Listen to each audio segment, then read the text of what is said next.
Coverage of Championship Week is brought to you by Titan Machinery.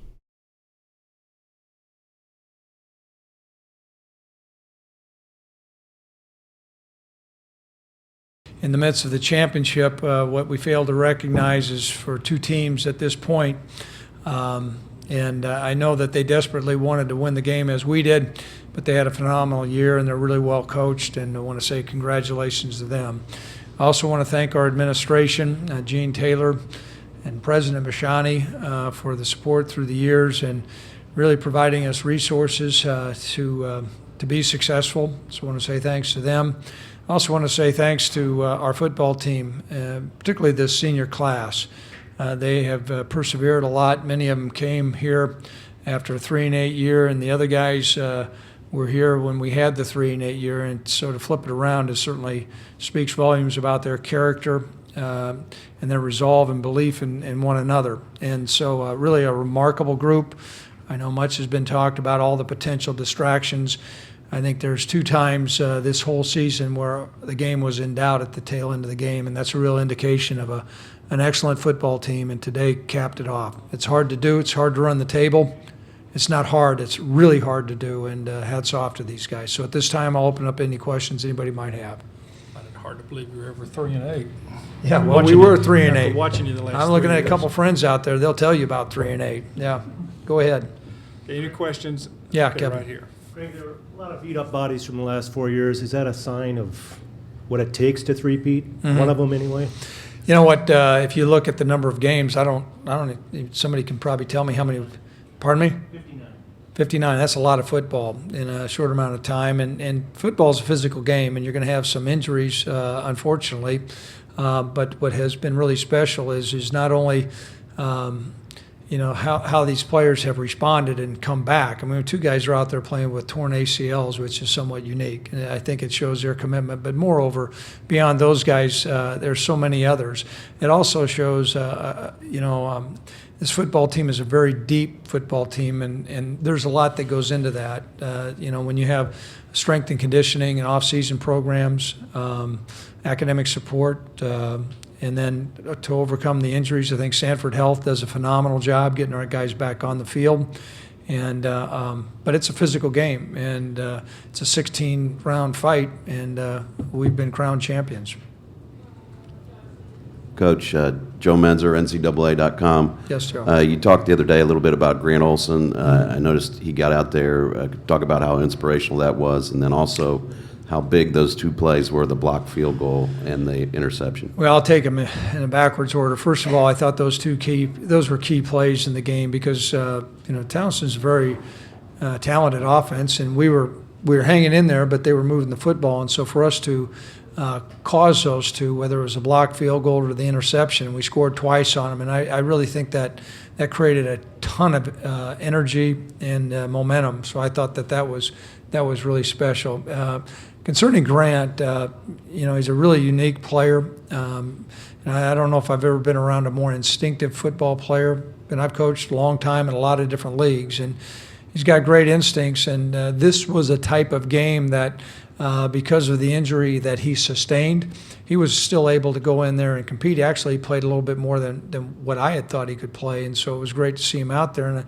And he was tackling a back that was declaring himself to go in the NFL, and so really great effort by Grant. It certainly meant a lot to our players to have him out there. Okay, right. Eric Peterson from Reform Newspaper in Fargo. And you probably haven't looked at the numbers, but 43-2 in 3 years, 3 national championships, only the second team to do that, and only the third undefeated national champion. Does that even, boggle your mind, all those things lined up? Not right now, but I think, in a couple months it's going to.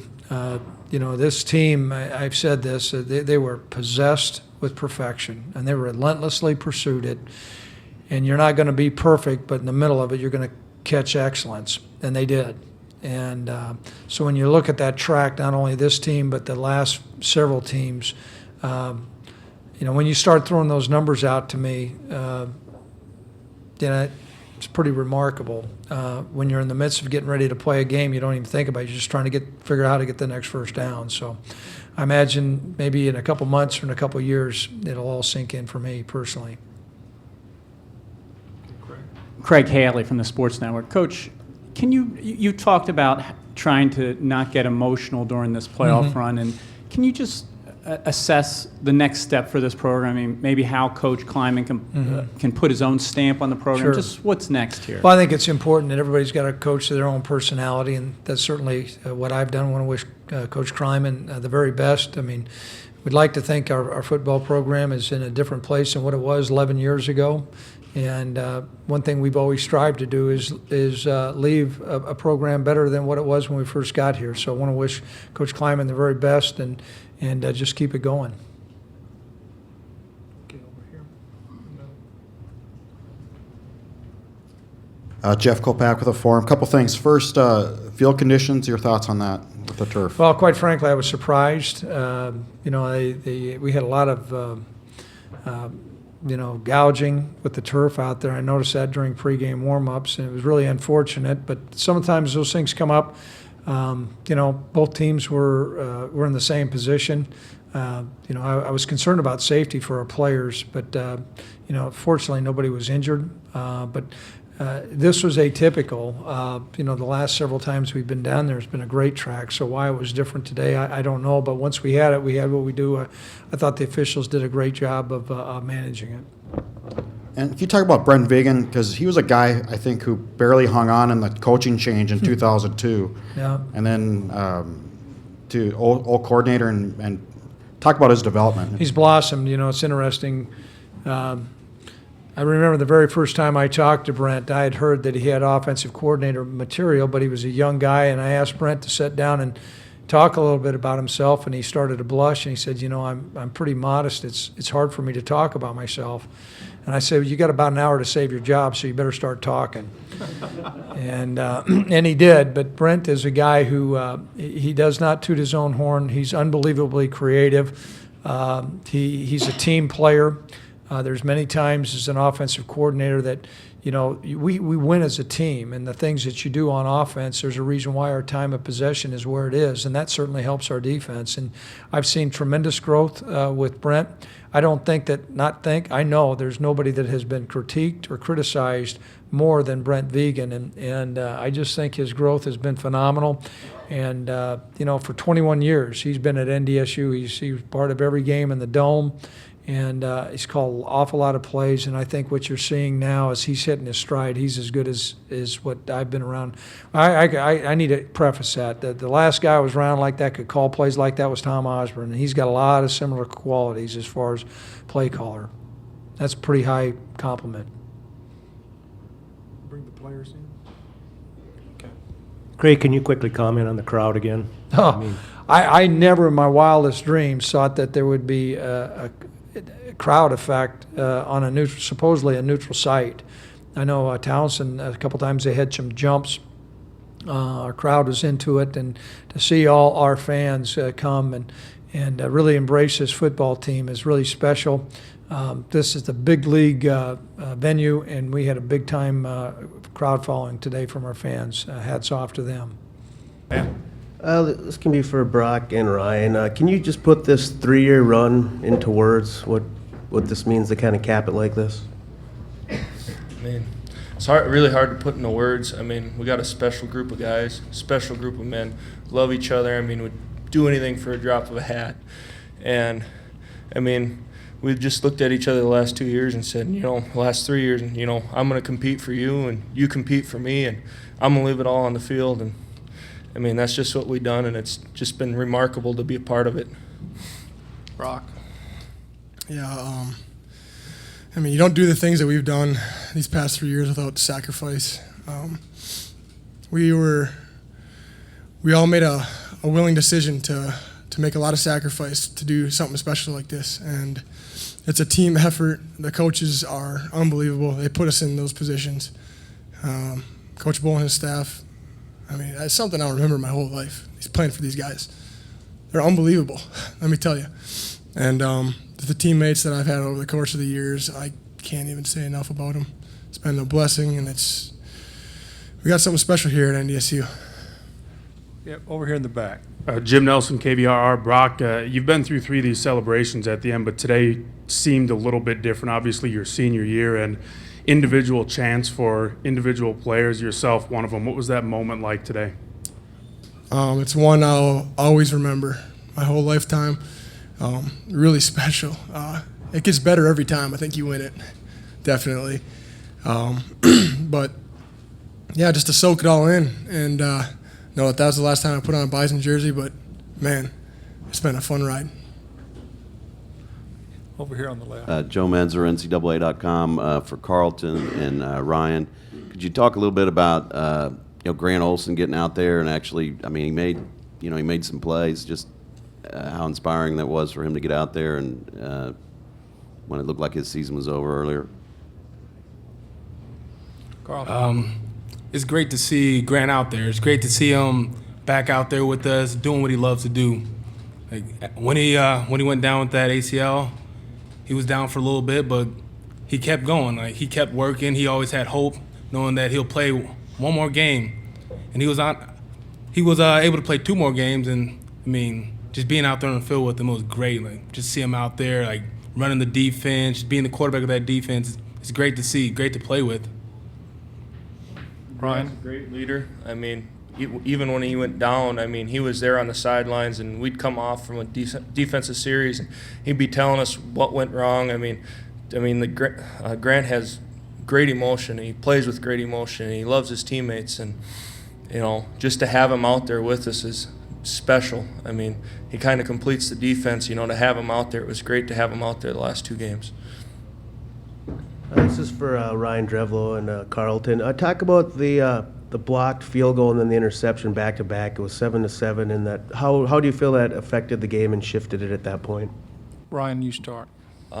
It totally swung the momentum in our favor. I mean, there was a 10-point swing right there after we blocked the field goal, and then to get out there right away and get that interception and then get that 14-point lead was huge. I mean, it got the ball rolling our way, and it sprung us. Carlton. No, I thought it was huge. Like we knew that in the midst of this game, someone had to make a play, and for them to make those plays was just great for us. Great for the whole team. It got the offense going and gave the defense more confidence. Okay. Here. This is for Ryan. Ryan, you get a chance to rest your body now. Are you feeling any pain right now? Oh, I'm high on cloud 9. I mean, I'm sure I'll wake up tomorrow and hardly be able to get out of bed. But it's I wouldn't trade it for anything in the world. I mean, all of us have put our bodies through hell. But I mean, if you would ask me, I'd do it 100 times over. I mean, this is a special group of men, and NDSU is a special place. Craig Haley from the Sports Network. Carlton, as you look around everywhere today, a lot of these seniors, they won't be here next year. How's that going to change for this team? I mean, we still have capable underclassmen that are making plays this year. We're going to get some guys ready for next year, so we just have to not focus on what we're losing, but what we still have and what we have to gain still. So I think we'll still be a good football team next year with the guys we have. Any questions for Sam, please? How's the turf for you in the footing? I mean, it wasn't that great, but the people did a great job putting the divots back in, and it was a surface everyone had to play on, so it was equally fair for both teams. Brock, you've been here 5 years. Vegan's been here his whole life. You reflect on that a little bit, on probably what in his development that you've seen. It's been special to play for Coach Viggs. I don't know how he's been at this level. I know he's played here before, and NDSU means a lot to him. Obviously, being able to coach your alma mater is very special and something that very few people get to do. But to have him at our level and him here, his whole coaching career is, I don't know how that happens. He's a very smart guy. He's very smart, knows the game in and out. And he's the one that gets our offense ready and gets us in a position to win games, to move the ball. And I got a lot of checks in games, and it's all him and what he tells me to do. I just have to perform it on the field. So I can't thank that man enough for everything that he's done for me and we can't thank him enough for everything that he's done for this university. He's a very good special coach. We have somebody up front here. Yeah. John Lee, KNDS out of Fargo. Sam and Brock, what can you guys say about this offensive line that's been together and been doing such a great job this year? Sam, you start. I mean, the offensive line is, you know, the heart and soul of the offense, and I mean, they pride themselves on opening holes, and you know, it's usually them that gives us tips. You know, just trust it. You know, we just trust those guys up front. They get other teams moved out, and they just do a great job just keeping our offense moving forward. Brock? Our offensive line has done a tremendous job throughout the course of my career. I mean, Coach Fuchs does a tremendous job getting them ready for every game, and they're amazing. The way that they can run block, they always are communicating in loud environments. Nothing ever phases them. They're an impressive bunch of guys, and they've kept me on my feet my whole career. I don't know how many times I've been sacked in my career, but not a whole heck of a lot, and most of them probably were my fault. So they're a really good bunch. No sacks today. Right. Okay, Craig. Brock, and really any of the players, what was the toughest moment of this season? I think just having that target on your back the whole year. You can't go into a game thinking that, all right, we're wearing the green and gold, we're the Bison, and we're pretty good, so we're gonna win this game. You can't go into that a game with that mentality, because it'll come back and bite you, just like it did the past couple of years with our one-loss seasons. But this year, we had a goal that we wanted to go undefeated. We didn't have a goal to win the Missouri Valley or do this and that. That was our initial goal. But our main goal was to not lose a football game, period. And that's what we did. And it's a pleasure to be a part of this. Colton Poole, the NDSU Spectrum. This question is for Brock and Sam. What can you guys say about the rushing attack of this in this game? I mean, once you guys got the momentum on your side, you guys really effectively ran the ball. What can you say about it? Brock, you start. Well, once again, our offensive line did a great job, and the running backs do a tremendous job finding the hole and even making plays when there might not be one, which doesn't happen a whole lot. But Sam and John do a tremendous job running the football, and we had some checks in the run game that we thought we could take advantage of, and I tried to do the best of my ability to get us in the right play, and a couple times I didn't, but most of the time I did, and we did a good job of making the best out of the plays, and we ran the ball well today. Sam? Once again, Coach Vegan, he did a great job putting up a game plan and just putting us in the right position to make plays, and even Brock did a really good job checking, to plays that he thought would work, and they usually do, and it's been a fun ride, me and John, and it was, we prioritized ourselves on our rushing attack and keeping each other going, whether it was me or whether it was him, and we were both selfless, and it's always about the team. So, we just did whatever we could, and it's just important we kept this team going.